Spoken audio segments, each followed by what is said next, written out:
Welcome back. It's August and we're ready to start a new unit. This month in the Smyth and Helwys formation series, we'll be looking at a unit entitled Solving Problems Biblically.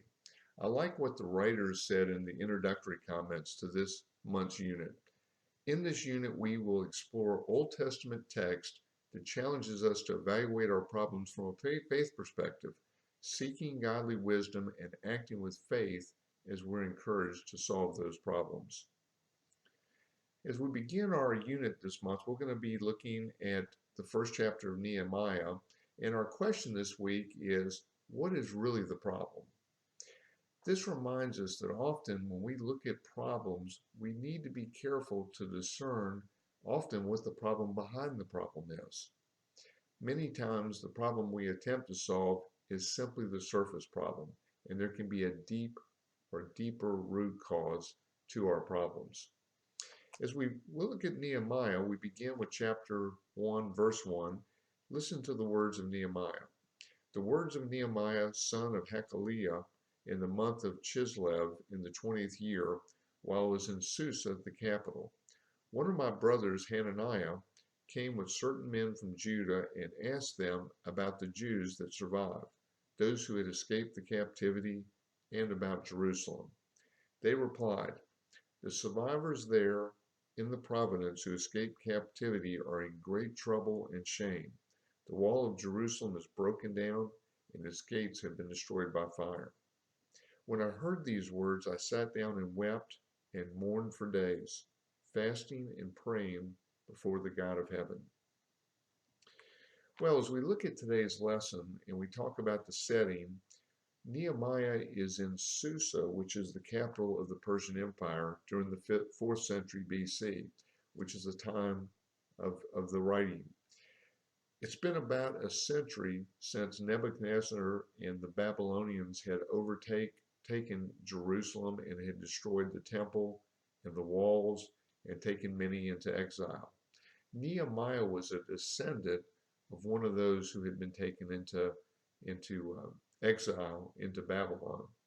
Now King Cyrus and the Persians are in control, and part of their foreign policy was to allow people who had been taken into exile to return to their homelands. Nehemiah, as we will see, will return and will be responsible for the rebuilding of the wall, continuing a rebuilding effort in Jerusalem, being the third of three efforts. Zerubbabel and Ezra had gone before him to do two things. One, rebuild the temple, and also to reestablish the law of Moses with the people. Now, before Nehemiah can return, one of his challenges is he has to get the king. You see, he is the cupbearer to the king. He has to get the king to release him. And so he knows that, and that's part of what we see in today's lesson. Before Nehemiah can rebuild the wall, though, he knows that he needs to discern the true nature of the problem. He needs to look at the problem below the problem. We want to take a look at his prayer in verses 6 through 11 and look at this as a model of how we might discern our own problems and look for the problem beneath the problem. As we look at Nehemiah's prayer, we can break it down into several parts. First of all, he addresses God in verse 5. He says, O Lord, God of heaven, the great and awesome God, who keeps covenant and steadfast love with those who love him and keep his commandments. This is a prayer of adoration. He starts by recognizing God's power and God's love. Then in the next couple of verses, he confesses the sin of himself and the people. In verse 6, he says, let your ear be attentive and your eyes open to hear the prayer of your servant that I now pray before you day and night for your servants, the people of Israel, confessing the sins of the people of Israel, which we have sinned against you. Both I and my family have sinned. We have offended you deeply, failing to keep the commandments, the statutes, and the ordinances that you commanded your servant Moses. In verses 6 through 7, he prays a prayer of confession.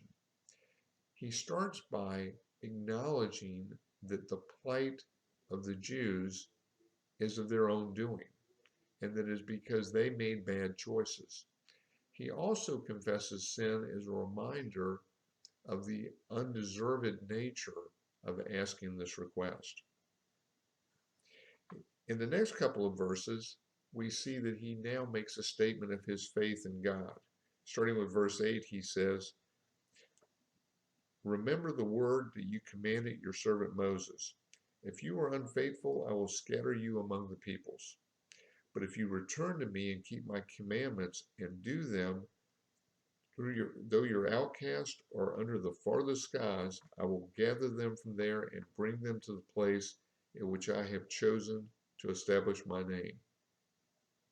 They are your servants and your people who you redeemed by your great power and your strong hand."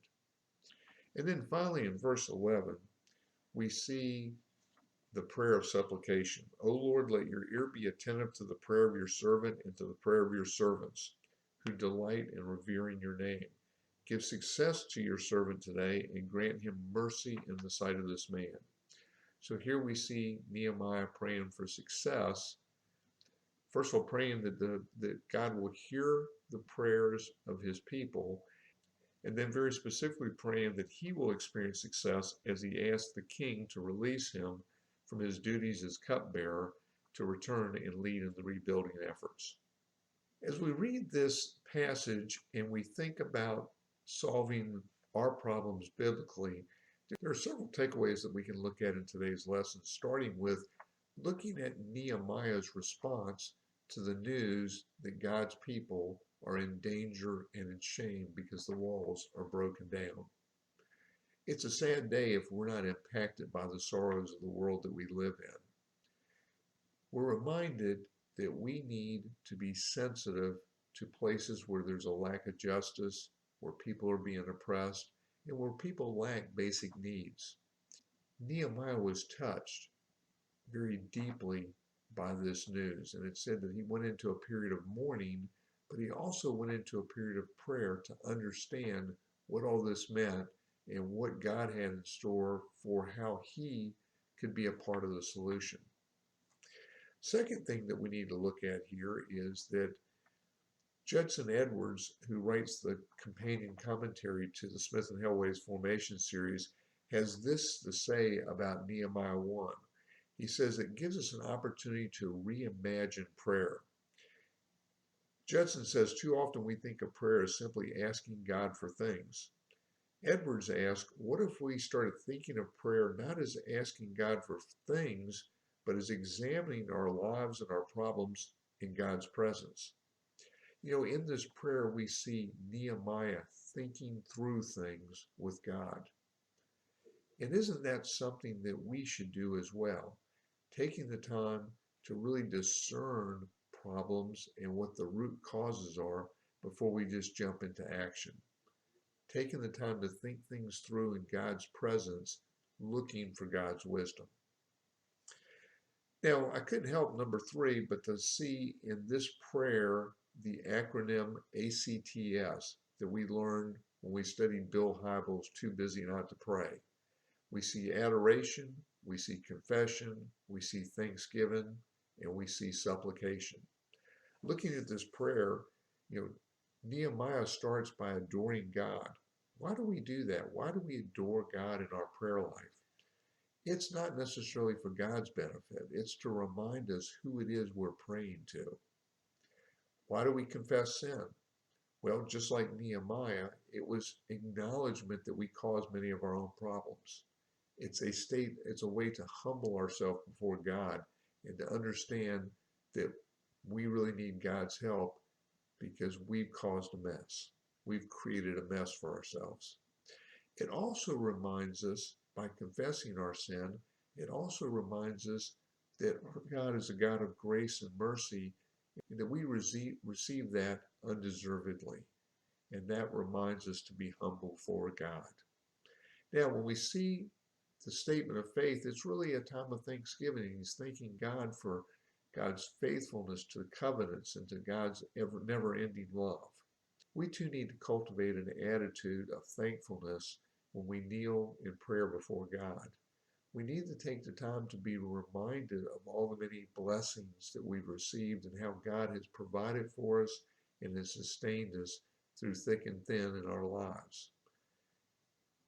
This reminds us of just how loved we are by God and that through God's love, anything is possible. Finally, prayer of supplication. We see that Nehemiah asked God to hear his prayers, and that's something we should ask for. We should also ask very specifically for things that we want God to help with. He asked for success in getting the king to release him to return to do the rebuilding. And so we too are instructed here to ask very specifically for what it is that's on our heart, knowing that if it's in God's will, God will provide us with the answers. Finally, Nehemiah reminds us to look for the problem behind the problems. It would have been very easy for Nehemiah to launch into a solution, but he stopped and took time over many days to really pray to God and to try to understand what the root cause of the problem was.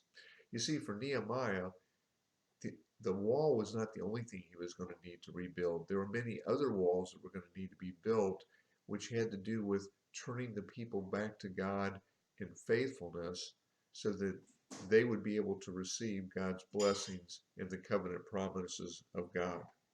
Judson Edwards says, anytime we have to face a problem, it helps to ask what the problem is.